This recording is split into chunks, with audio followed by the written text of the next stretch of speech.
Welcome today. My name is Martha Shapiro, and I'm the Director of Programs at Senior Concerns.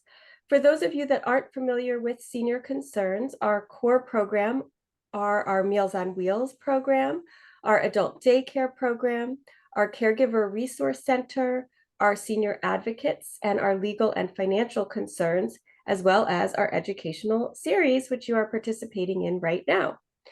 So if any of those issues or resources come up, then just give us a call or go on our website, and we are here to help you. So today we're going to go ahead and get started with our seminar. Today's seminar is focused on veterans benefits, everything that you need to know. And I'm very happy to introduce our speaker, Captain James J. McHugh. He is a 1986 graduate of the Pennsylvania State University as an NROTC student with a Bachelor's of Science degree in biology.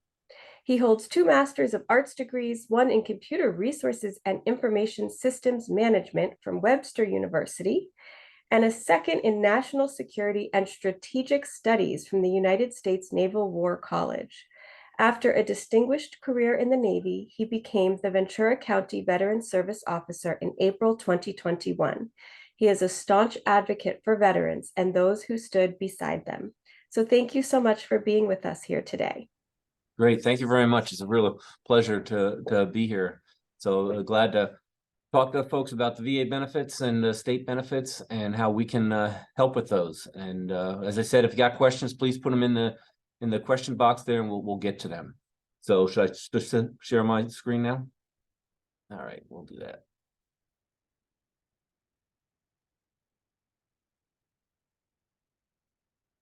Can we see it? Yep, it's in presenter mode, so you just might want to switch the display. Oh, let me do that. Better? No, it Nope. looked like you switched it, but it didn't. Oh, okay. Let me go back. Let me fix it now.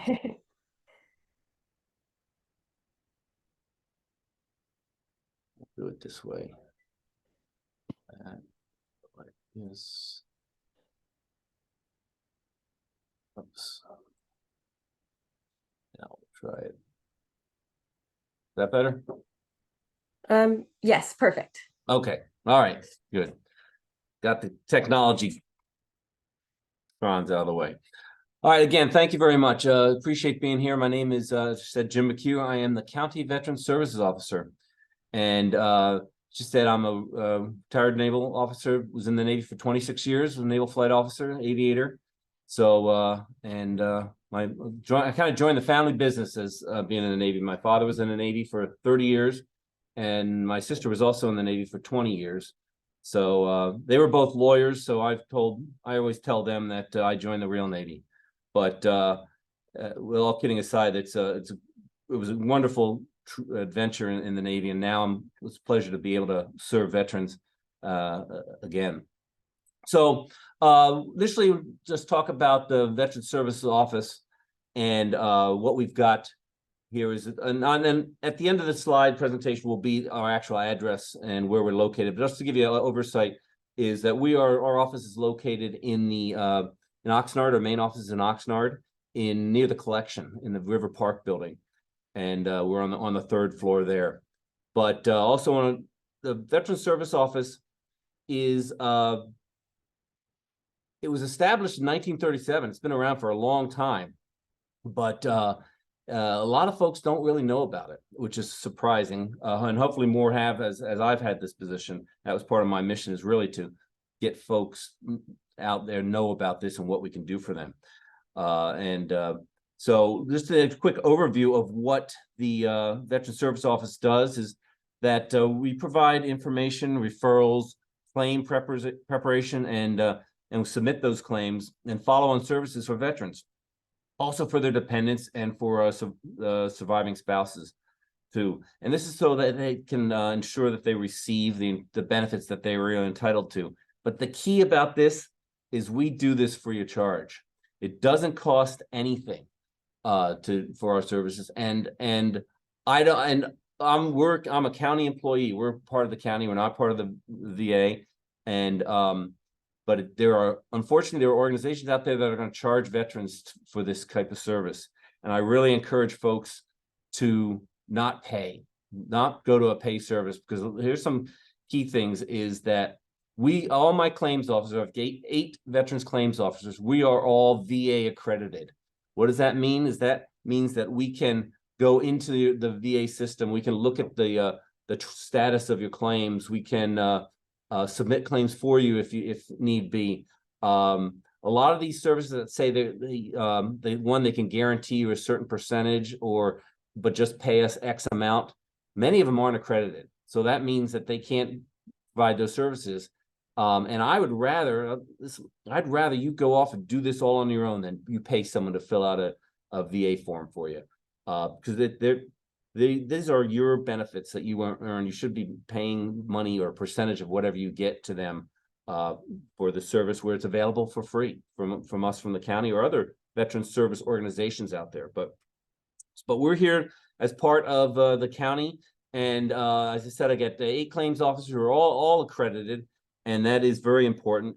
And we are, as I said, not part of the VA, we're part of the county.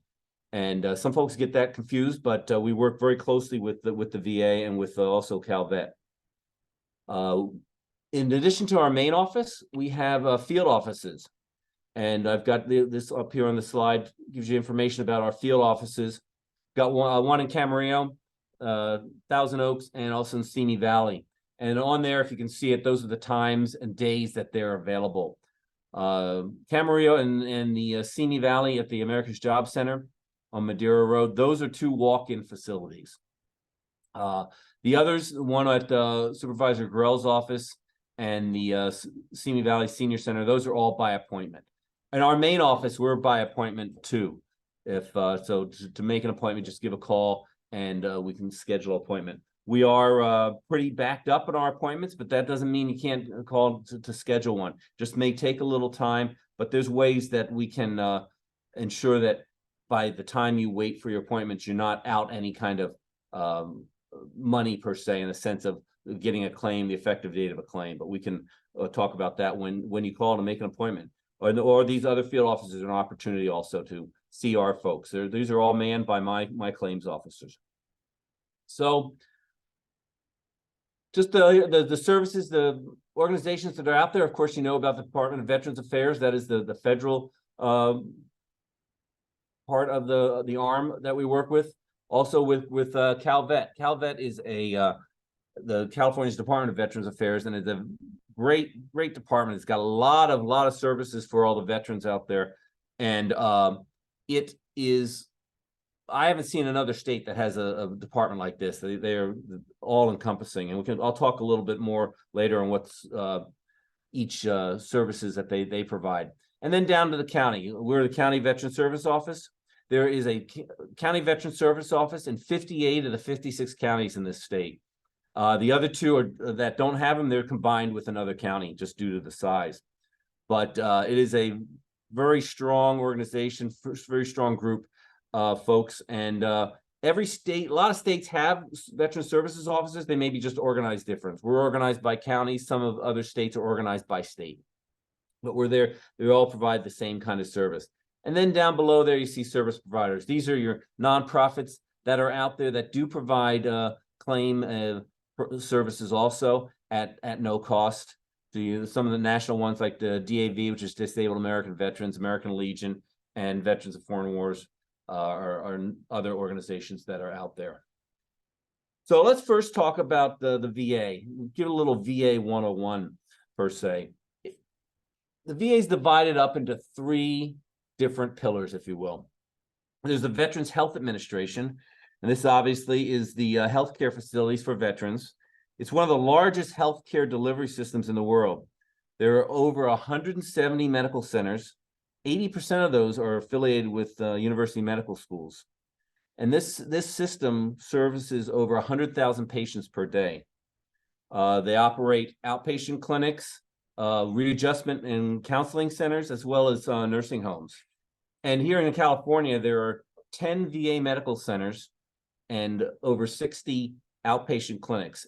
And with ours here in Ventura, the brand new one, that we have here on Ralston in Ventura. Beautiful 50,000 square foot facility. There are also 31 veteran centers in California, and we do have a vet center here. Then vet centers are for the readjustment counseling. Those are the counseling centers. The next one I'll talk about is one that folks aren't really running to get into. That's the National Cemetery Administration. As it says, that they run the national cemeteries throughout the U.S., except for Arlington, and Arlington is run by the Department of Defense. But they also handle all these other benefits, such as the headstones, markers, medallions, and things you see listed there. There are also of the 5 national cemeteries, there are 5 national cemeteries in California that are accepting interments right now. That is Riverside, Sacramento, Bakersfield, Miramar, and San Joaquin. The third one, and this is the one that we deal mostly with, and that is the Veterans Benefit Administration. This handles all your non-medical benefits, such as disability compensation, pension programs, your vocational rehab for disabled veterans, education assistance programs, the post 9/11 GI Bill, for example, VA home loans. There's also VA life insurance, and the burial allowances are also part of the Veterans Benefit Administration. This is where you are mostly, when we work with, that's who we're really dealing with, is the Veterans Benefit Administration. The veterans, unfortunately, sometimes these 3 pillars don't talk to each other and share information, so we can help facilitate that communication process as well. Next is we work closely with also is CalVet, and there's a list of many of the different programs that CalVet has, and I've got another slide. The next slide, I'll talk about a few of the specific ones, but CalTAP program, that is a transition program for service members just getting ready to get out of the service. And that's a program where they go to different bases, and it's a half-day program where we talk about all the different things to include VA benefits, to home loans, and all kinds of things for that. I'll talk more details about the college fee waiver. The home loans, that's an interesting thing that CalVet provides that people don't know. Of course, you're very familiar probably with the VA home loan. That is a loan where the VA is guaranteeing the loan, but you're still working through a mortgage company. It's a great program. It's a great benefit. The thing about a CalVet home loan is that they are the ones who actually fund and underwrite the loans. So you can use your VA home loan benefit and the CalVet home loan together, and it is a great program, very personal. It looks at the whole person, you maybe have a lower credit score maybe, but they may look to say, hey, within the past year, you've been paying all your bills on time and everything. So yeah, we're going to loan you the money for the house. And they hold on to the loan. They service it for the life of the loan. Also included with that is, for our area, is earthquake insurance is included in the loan payment. So that's a great benefit there. And then veteran homes, there are 8 CalVet vet homes in the state. We have one right here in Ventura. The others are located in Barstow, Chula Vista, Fresno, Lancaster, Redding, West LA, and Yonkville. These are all vet homes that you have to apply to get into, and there are different requirements in there. But some of the simple just eligibility is you have to be 55 years or older. You have to have served on active duty, obviously be a veteran. Need to be a California resident to go into this home. And you have to have served under conditions other than dishonorable. And that's a general theme for a lot of VA benefits and that kind of conditions other than dishonorable. And then you have to have some a medical insurance policy. But there is a fee to these homes, and it can vary. Like for a veteran, for the one in Ventura, that's about 55%, because it's 55% of your income. Next, I want to really talk about this one program here, the college fee waiver program that is from California. This is a great program. There are 4 different plans to it, but the gist of the whole program is if you are a service-connected veteran, meaning you have getting VA disability from the VA, including 0% is a service connection disability. 0 all the way up to 100%, your dependent child can go to a UC, CSU, or community college tuition free. Great program. There's no requirement that you were entered the service in California, that the veteran exited the service in California. One of the requirements is that the student is a state resident, but that the school determines whatever that requirement is. As I said, there's 4 plans. Plan A and B are the ones that we mostly deal with.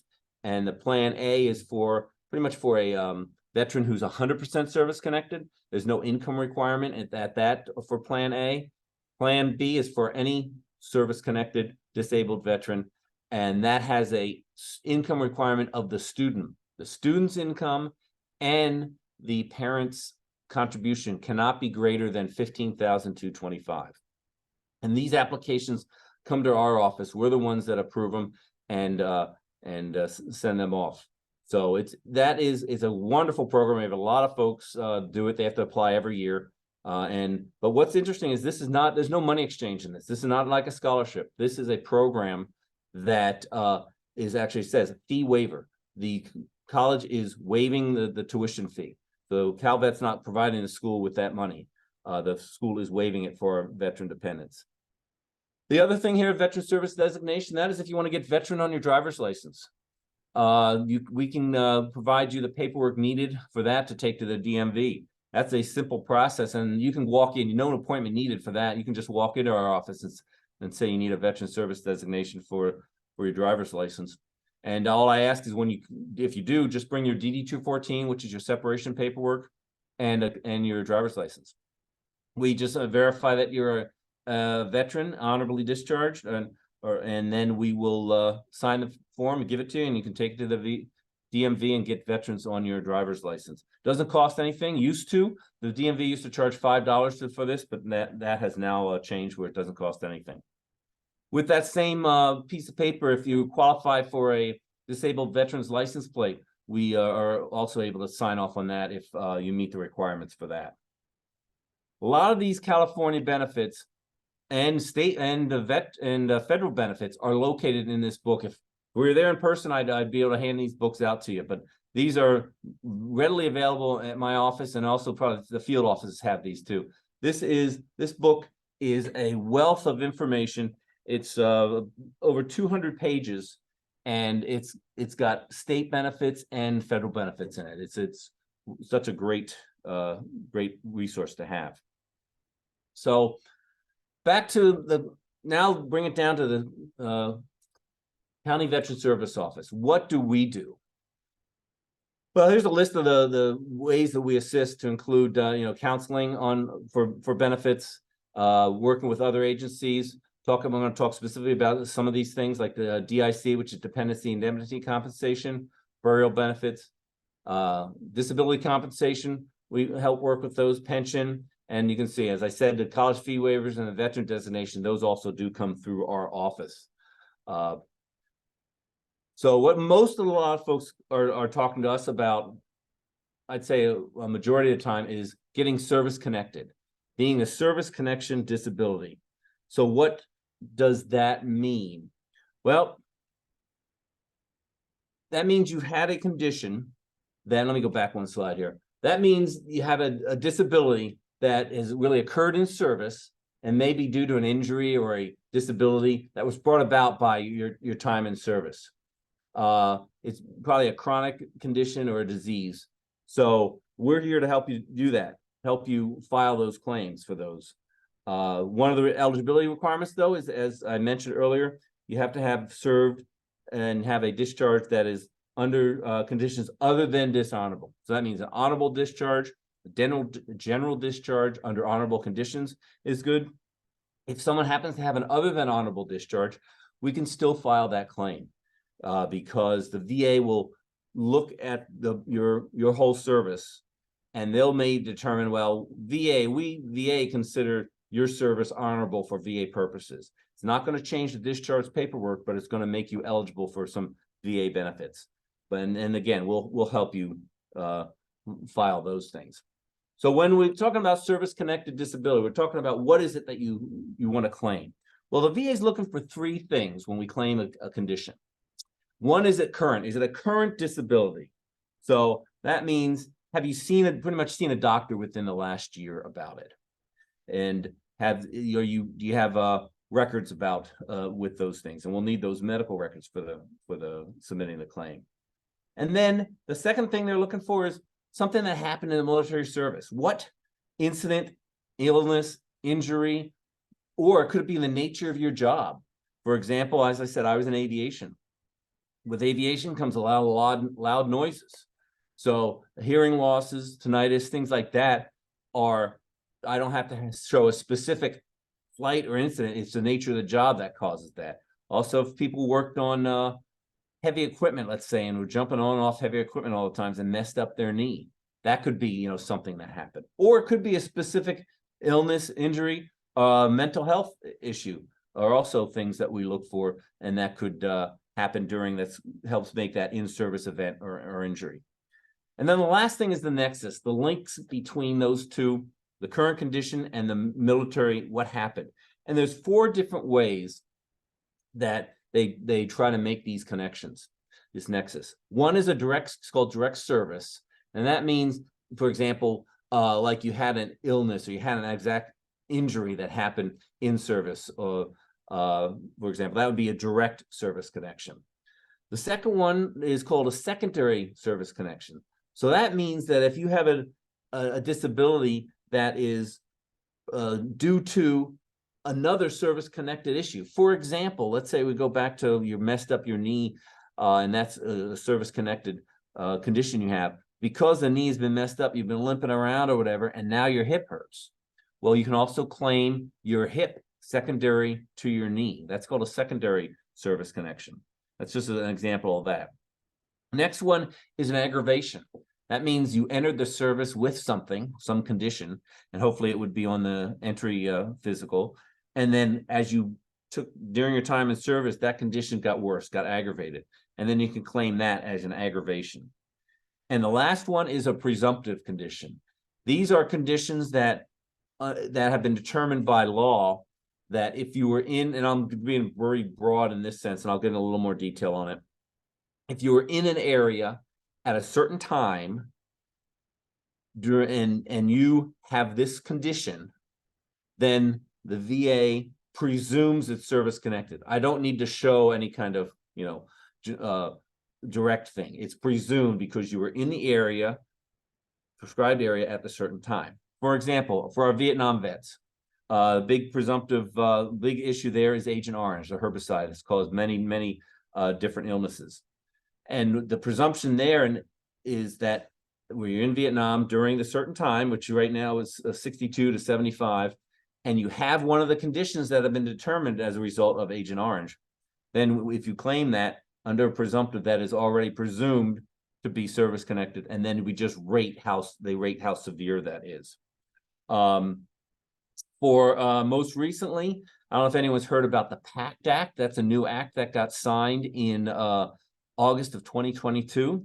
That did a lot for the toxic exposure for our Gulf War veterans, but also for Vietnam veterans. It included a new presumptive of hypertension for Vietnam vets.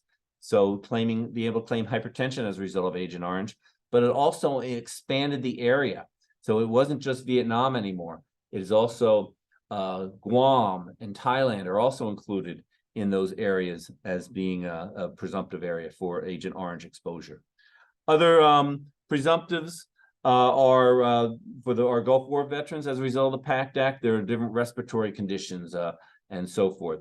Again, if they were in the area during those times and they have those conditions, doesn't have to be, it could be years later, because a lot of these conditions don't happen until you're years later. Keep them, then you just remember, okay, you can claim it. And if we've got the proof that you were there during those time frames, the VA then will grant it, and then they just determine how severe it is to make the right percentage. Another one that people have heard of, who has not turned on the TV and heard a commercial for the Camp Lejeune water issue? Well, what you're hearing on TV is totally different than VA has always had for a long time, a Camp Lejeune presumptive condition list. And that, of course, that one is mostly for the veterans. If they were in the Camp Lejeune during between 53 and 87, and you develop these certain conditions, then the presumptive for that. What you're seeing on TV is a tort condition. It's basically a class action lawsuit.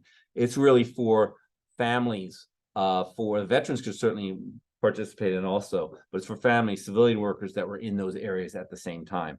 It's just I don't recommend it or I don't discourage it. It's just to be sure of what you're getting into. It doesn't have anything to do with the VA. It's really it's someone, it's as I said, a class action lawsuit against the government per se for this. And, but you're working with a lawyer. And the thing is, they really aren't sure how this is going to work with the Camp Lejeune stuff. So just be careful.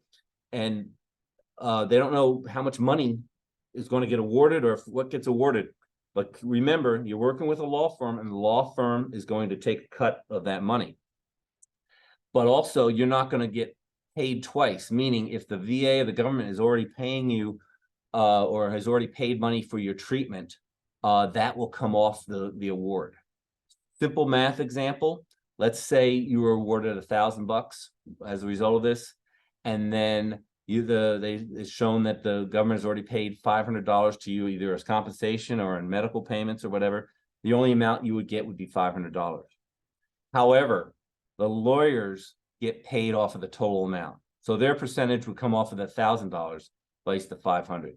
So that's why it's just got to be careful of what you're doing, and make sure if you're going to do this, you go with a law firm that has done a lot of tort actions, large tort class action lawsuits. I am not making any recommendations or anything. Just wanted to make you all aware of that process. One other condition that is a presumptive that a lot of folks aren't aware of, and I honestly didn't know about it until I took this position, was that if a veteran served at least 90 days in service, just 90 days, and unfortunately they eventually develop ALS, then that is a presumptive. ALS is a presumptive to military service. You can make those claims. ALS claims get settled very fast. And pretty much if you have ALS and you claim it, you're going to get 100% service connection. They happen real fast. I mean, within a week, sometimes those claims get taken care of. That's presumptive. So you need to have a current disability, an issue that happened in service, and then we look at the nexus, those three things, and that will make a disability service connected that we want to, if we want to claim. Again, we're here to help and talk to you about those things, decide on what we're gonna claim. So the goal, once a claim is submitted, the goal for the VA is try to get it settled in 125 days. Sometimes they're better than that. Other times they're not. Right now, I think it's averaging about 140 days. And then you will come out with a rating of a 0 to 100%. Each one of the issues you claim, let's say it's hypertension, it's back pain, it's bilateral hearing loss. Each one of those things gets a rating from 0 to 100%. And then at the end, there's an overall percentage of what your overall service connection is. However, it's not an additive. So it doesn't mean that you got 10% for one thing, 10% for something else, you got 30% for another issue. That doesn't mean it's going to add up to your 50% service connected. It pretty much goes to what I call VA math, and the percentage comes out. The thing that is additive, if you do have 3 10%, that will be a 30%. If you have a 20% and a 10%, that ends up to be a 30%. But anything above that, it just kind of gets involved in the VA math. But once you have 10% or greater, that is when it is compensatable, and it is a monthly tax-free compensation that you receive from the government. An example, the amount is if you're 10% service connected, that's about $165 a month tax-free, all the way to 100%, which is at least $3,621 a month that you would get. If you are 30% or greater and you have a spouse or dependent children, you get additional funding for having those as part of in your payments. So that's something that makes sure that we know about when we submit the claim. So once we submit, what are the things we're looking for with you to submit the claim? Well, I want to make sure we've got the medical records. Do we have your medical records? Or you may have to go, if they're private medical records, I'm going to ask you to provide us with the medical records that talk about the specific issues that you are claiming. If you're already in VA healthcare and you're going to the VA clinic or the VA hospital for these conditions, then I don't need those records, because the VA can actually grab those themselves and use those for the claim. Obviously, I'm going to need your DD-214. If you haven't filed before, I'll need that to submit with the claim. That's your pretty much golden ticket for the VA to show that you are a veteran. And the VA will grab your service treatment records. These are your medical records that you had when you were in service. They need to look at those because they want to see, did you ever complain about whatever the issue you're complaining about? Did you ever go to see medical while you're in service? Because what they're trying to connect these things to your service, because they want to make sure it's because that's what they pay for, service-connected disabilities. So when you submit an issue, it could come out three ways. It could be, one, they could come back and say, oh, it's not a current disability, there's no diagnosis. Or they could say, yeah, it's a current disability, but it's not service-connected. Or, yeah, it's a current disability and it's service-connected, and it's that third one that ends up getting rated. And then submit the claim, and when it gets all decided on, you will get a letter that tells you why they decided what on each one of the issues. Now, the date that the effective date of your claim, it could be the date we submitted the claim, or if, let's say you had to wait a long time for an appointment, but we've submitted what's called an intent to file form. This is a form that we submit to the VA so that we say, hey, veteran Johnny's going to file a disability claim. And then they hold that date when they receive that. And that date, from that date, we have a year to submit the claim.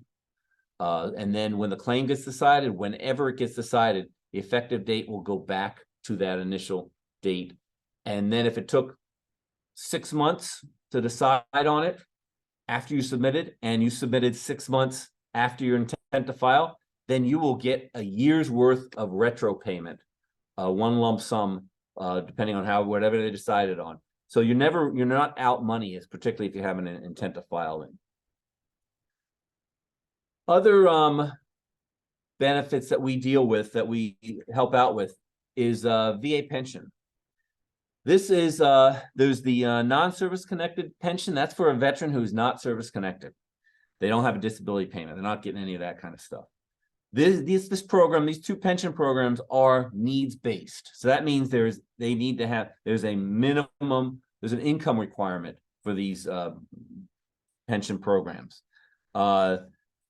Their eligibility for these, you have to have, as like all of them, other than dishonorable discharge, so an honorable discharge, general discharge, you have to have some wartime service. So that doesn't mean you have to have been in combat. That just means you have to have been in during a wartime period. Like the Vietnam period is one. We're currently still in a wartime period called the Gulf War period. So you need to have that. And then if you are over 65, there's no other kind of requirement. If you're under 65, they need to see what kind of disabilities do you have. They may not be service-connected disability. They probably aren't, because you aren't service-connected. But they'll determine if you've got other kind of disabilities that might make you eligible for this program. But the big financial hurdle for this is that your net worth for any of these two programs can't be more than $150,538. That's this year. And then there's a monthly income amount that you can't be over. It's pretty low. The odds are, if you're getting Social Security, I'm sorry, I said yearly income. If you're getting Social Security, that may even actually put you over the income requirement for this, depending on what your situation is. But the ways that we can help reduce your income is if you have non-reimbursed medical expenses. If you have expenses for nursing homes or medical medicines or other kinds of things that you aren't getting reimbursed for, meaning insurance isn't paying for it, you're not getting reimbursed from insurance for it, that will help reduce that income that we've had with folks that have brought them below that threshold to be eligible for this pension program. As a survivor's pension, that's again for a spouse who of a veteran who was not service connected. The same sorts of eligibilities as I mentioned for the non-service connected pension for the veterans Just have to make sure that we have the deceased veteran was under other than dishonorable conditions when he or she served. But it's the same sort of plan for that. And obviously showed that you were a dependent on that. Other benefits that we deal with is the housebound benefit. This is a benefit that would sit on top of a already service-connected condition. And that's if you are housebound, if you are unable to, if you got a single issue that's really 100% service-connected, and then you aren't able to effectively leave your household for a significant amount of time, we could apply for housebound. The other one here is aid and attendance. This is, as I said, it's not a benefit on its own. It's, I like to call it a cherry on top of the sundae. The sundae is your service-connected claim and your disability compensation you're already getting. But if you want to apply, and if you're eligible for aid and attendance, that means you have issues, you need help, attendance with the 7 activities of daily living. There's forms that we fill out with these that you have to take to your doctor and so forth. But aid and attendance can add money on top of your 100% service connection payment already. The next one is the dependency and indemnity compensation. This is the compensation that a dependent spouse, or if it's a student, or I'm sorry, a child could get. This is if the veteran died of a service-connected condition. So if they had one of their one condition and that was contributed to their death, and hopefully it's on the death certificate, we can apply for this DIC compensation. Or if the veteran is 100% permanent and total disabled and passed, and they had that 100% disability rating for a certain amount of time, then the spouse would be eligible for this. This is again, it's a monthly tax-free payment. I think roughly this year it is $1,400 and something per month that payment is. Again, that requires us to help you out to file in the forms for those. And there are some folks that can file for this after the veteran has passed for years. I've had a spouse who finally filed for DIC from her husband who passed many years before, but he passed from a Agent Orange related condition, and that was on his death certificate, even though he never filed a VA disability compensation claim for it. So those are things that we can work with you on and look to see how that works for your particular situation. And then burial benefits. We're there to go through the burial benefits that are eligible for you. Pretty much if it's a service-connected death, again, you'll get up to $2,000. The surviving spouse will get up to $2,000. If it's not service-connected, it could be only up to $948. But again, there's also the benefit of going to a national cemetery, the headstone, flag, the presidential memorial certificate. Some of these things, like the flag, the memorial certificate, and even the headstone, the funeral homes help out with that because they work with that obviously a lot and know the process that goes through. Other kind of things that I don't have on the slide here, we talked about VA healthcare. I would encourage every veteran to sign up for VA healthcare. It doesn't cost a thing, and it's great to have. Again, that's just for the veteran is VA healthcare. If the veteran is 100% service connected, then there's another called Champ VA, which is a healthcare for dependent. But VA healthcare doesn't cost anything. It's great to have in the back pocket like a spare tire if you have a great healthcare plan. VA life insurance is available. That's a program where there's no medical inspection and medical exam required for that. If you are 80 and below and have a service connection disability, you automatically are able to qualify for that. There's premiums involved, and it's a whole life program up to $40,000. For the first 2 years, however, it takes 2 years after enrollment before the insurance is available. So if unfortunately the veteran passes within that first 2 years, then the estate will get returned all the premiums that have been paid to that point plus interest. And then the reason they did that is helping prevent the alleviate the requirement for a medical exam. And looking at some local services we have in the VA, I talked about the new VA clinic. That if you have not been there, it's worth going to see. Right there in Ralston in Ventura, it's a 50,000 square foot facility, brand new. They've got services there that weren't available at the old clinic in Oxnard.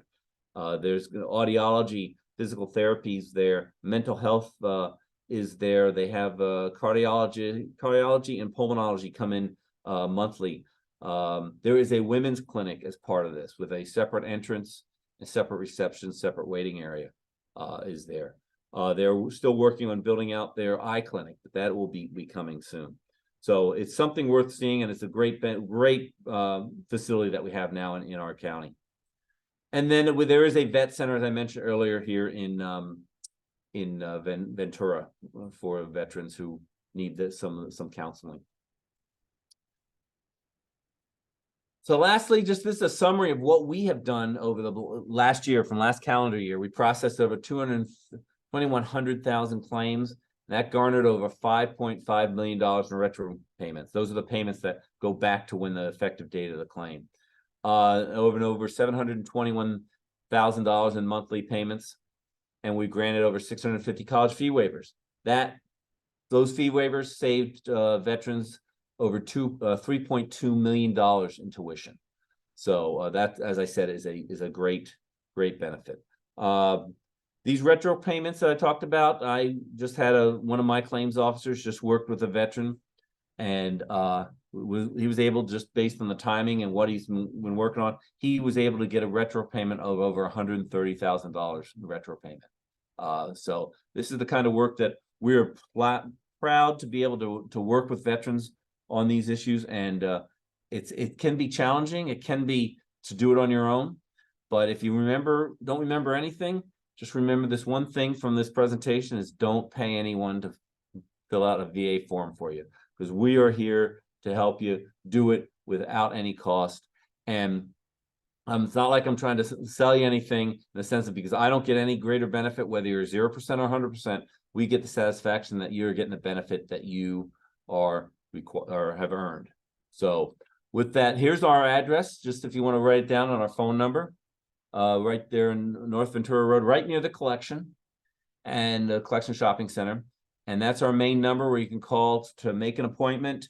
Ask questions. My reception folks are very knowledgeable. They probably will be able to answer your question if you have it. But you certainly can make an appointment. Or, as I mentioned, on those field offices, there in Camarillo and in Simi Valley, there are walk-in opportunities there. I think that's a lot of what I had. Give us some time for any kind of questions. So shall I unshare my screen there, Martha? Yes, thank you. Okay. There we go. And when I email everybody the recording to the link, maybe that flyer that lists all the office locations, I can send that as well as an attachment. Sure. I'll give you sent to you. That would be great. Thank you. Yeah, we've had a few questions come in while you were speaking. So thank you so much for that. That was an amazing overview. And I think if anything, it just goes to show that if you really need to apply for something, you need to go call your office and get some help to walk it through, because there's so many nuances to each program. There are. So the first question is a Navy pension the same as a veteran's pension? So no, I'm retired from the Navy. I get a Navy retirement. It has nothing to do with the VA. You can get your retirement and you can get your VA disability payments. If you're getting in retirement, you will, I know, guarantee will not qualify for VA pension. Because if you remember, I said VA pension is a needs-based program. It's really for low income veterans are the ones who qualify for that, or veterans who have significant medical, non-reimbursed medical expenses that lowers their income down to the below the threshold needed. Gotcha. Okay, thank you. And the next person says that they would like to learn more about VA loans to purchase homes. Okay. Well, the best way to do that is you could Google VA home loans, but you got to make sure that I'm assuming you're eligible, and if you're looking to buy a home and you want to use your VA benefit, most mortgage companies know how to deal with VA home loans.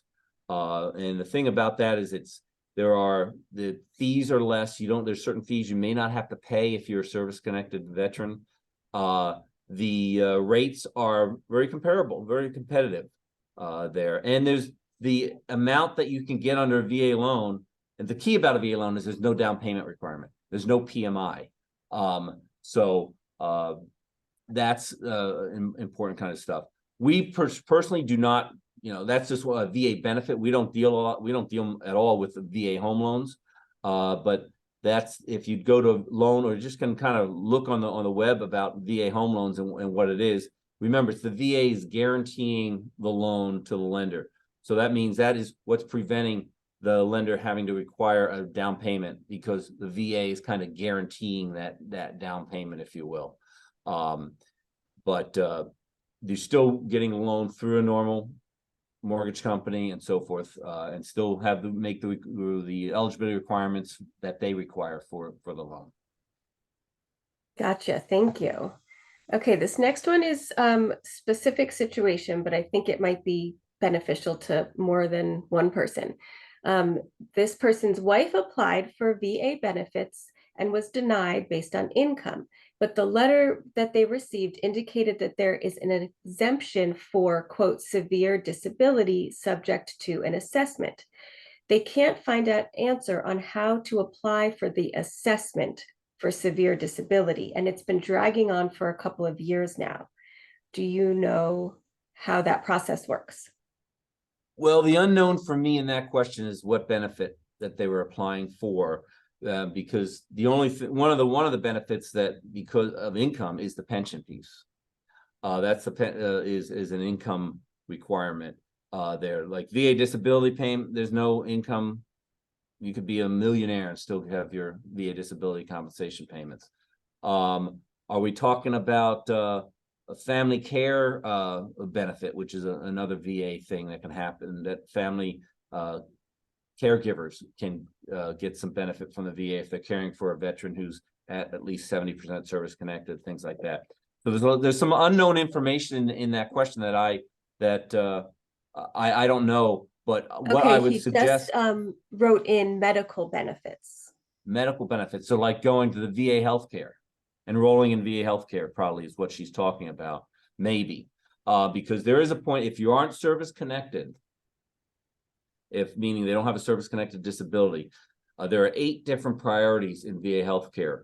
If you are just Joe veteran going in to enroll in VA healthcare, you don't have a service connection, they can make you enroll you, say you're eligible, but you're down at the lower level. And there are sometimes certain income requirements at that lower level that they may say, oh, you're over income, and they won't do it. I would go to the clinic. My recommendation for that would be go to the clinic and take that letter that you got. There are eligibility folks there at the clinic right here in Ventura that can go through that with you. You just walk into the clinic, and I think you walk in to the left, I think is where the eligibility folks are. That's where I would take that. Because as I said, that's a VA healthcare thing. And that's what I think it is. I don't know what it takes for the assessment. There probably maybe an assessment of, let's assess what your income really is. And maybe on the surface it was too much. But if they do an assessment, it might be, oh, okay, you qualify. I don't know, but I'd go to the VA clinic.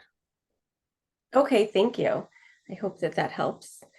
Okay, this one says, I enlisted in the Army while living in my home state, which is not California.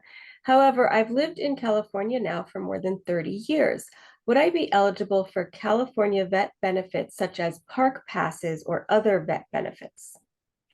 Any kind of California benefit is irrelevant of where you entered the service or exited the service. So yes, the short answer is yes. And that was that's one of the key things I also talk about with the college fee waiver. Theoretically, you, the vet, as I said, don't have to enter or exit the service in California. Theoretically, you, the veteran, you don't have to be in California for your student to be eligible for the college tuition fee waiver, as long as that student is an in-state resident. because again, this is only for state schools in California. But if they're eligible as a state resident, then they can get that program. Oh, excellent. Thank you. Well, this is similar to along the lines of the school issue is, did you say there was an income issue for dependents wanting to go to college or university? I currently have a 10% disability rating. So 10% disability, you're a service-connected disabled veteran, you're a dependent, yes, could file for the apply for the college tuition fee waiver. The income under Plan B, you'd be doing a Plan B. There is an income requirement, the student income and the parent support. Student income, those two combined can't be greater than this for this year. The number is $15,225. The only evidence, when you make that application, we need the students' tax returns. If they did not file a tax return, then just a letter from the franchise tax board or IRS saying a letter no filing, the birth certificate showing that they're related to you, and then your letter or notification or something from the VA that shows that you are a service-connected veteran. The parent support, just the top number, you can't be over 15,225 in the combination of those two for Plan B. For Plan A, that's more for people that are 100% service connected, and there's no income limit for that plan. Gotcha. Students' income, I should say. Okay, thank you. All right, couple more. Next one says, are there extensions to file service-connected disabilities? I submitted the paperwork, which I was told was good for 1 year, but could not get it completed because of COVID. So when you say submitted the paperwork, you probably submitted an intent to file form. That's good for a year. You got, they talked about, you file that, you submit that, and then you've got a year to submit the claim to get that effective date. But that doesn't mean if that expires, you can't file a claim. You can still file a claim, and now we'll just have a different effective date. If you submitted a claim and maybe you didn't have all the evidence needed, there's no real timeline on that. They should keep calling you. They'll keep bugging you. They'll keep sending you a letter saying, hey, we need this kind of information for the claim. But so there's no extension per se. There's no deadline really to file a claim. About a year ago, I had a World War II veteran come into my office to file his first disability claim. So those things you just have to show, again, service connection pieces of it. But the question there makes me think that you submitted an intent to file and you went past the year point, which is fine. We'll just either submit another intent to file or submit the claim if you got all the information. Perfect, thank you. This person asks, when someone is researching veterans benefits, where should they start? VA.gov. Go to VA.gov. That has obviously a wealth of information. Then you can also go to the CalVet website too. That website has all the California benefits in there. Yeah, there's a ton of information there, and it's actually much more user-friendly than one might think. I've used it a lot. The person from the previous question clarified that, yes, it was the intent to file. So that was good. Then they can keep going with their process. Okay, if you have a small disability rating, such as 10%, does that allow you access to military-based things like commissary or PXBX facilities, campgrounds on military facilities? Yeah, I'm glad you brought that up, and I should have mentioned that earlier. With VA healthcare, if you have service connection disability and you've enrolled in VA healthcare, you get what's called a VHIC, which is a VA Health ID card, VHIC. It'll have you have your picture on there. Underneath your name, it'll say service connect. It'll say healthcare eligible, and then under that, it'll say service connected. You can take that ID card for here, particularly here, like on Naval Base Ventura County. You can just go to the Pass and ID building right outside of Hueneme side of the base, and you go there. They'll do a quick 30-minute background check. Bing to bang, you're good to go on the base for 2 years. Just like as if you were active duty. You go on there, you can use the commissary exchange, bowling alley, all MWR kind of stuff. And then that's good for that base. So if you happen to be down in San Diego and you want to go on that base, you just have to go through that process again. And I don't know how long it's good for on that basis, but it's not like you do it here and it's good for all Navy wide or DoD wide. It's each specific base. So this one's good. You do here for good for all of Naval Base Ventura County. Great, thank you. Can you just repeat, you said 2 great places for researching veteran services, va.gov, and what was the second? Calvet Calvet. website. Calvet Thank website, you. yes. Okay, the last question is long, but I think I understand that it's really about an adult child who's disabled being eligible for TRICARE for life. So basically, this person is 10% disability connected. They're still working full time, but will be planning to retire. And they have an adult child with a disability who currently receives Social Security. So the veteran has their employer health care, their Medicare, and their TRICARE as their tertiary. When they retire, they lose the employer-sponsored one. So they'll have Medicare and TRICARE. The disabled daughter is going to lose the employer insurance. She's 27 years old, but she does have Medicare and Medi-Cal. Can she also be eligible for TRICARE for life as a secondary health insurance as a disabled adult child? That is a good question that I really don't know the answer to. I don't know for sure on that. As you know, yes, you would be eligible, you, the veteran, the retired veteran, and your spouse would be eligible for TRICARE for life, which is a secondary to Medicare. So it's kind of like a Medicare supplement, if you will. I do not know the answer to that with the disabled adult child in there. Best thing I would do is you can go to either the TRICARE website or TRICARE website probably might be the best to have that question answered. I can certainly look it up for you and pass the answer, whatever I find out to Martha, and she might be able to spread it also. But I've never encountered that one, but that's a good question. Thank you. Okay, thank you so much. That was a wealth of information, and it's 3:59 and we finished all the questions. So that was really amazing. I'm sure people will come up with other questions, but now you have the right contacts, and I will email that sheet around along with a recording of this video so you can always go back and look at it again. I can't thank you enough for coming on and giving us all this information. I really, really value it, and I know how important it is for people to get accurate information when it comes to their veterans benefits. So thank you so much. Thank you to everybody that attended today as well. Well, thank you very much. It was a pleasure to be. I know it's a lot of information, like a fire hose of information, but at least gives you a little tidbits of either where to go or sparks the questions to ask. So, and we're here to help. So thank you very much for all who attended. Thanks for inviting me to be here. Thank you so much, everybody. Have a good evening.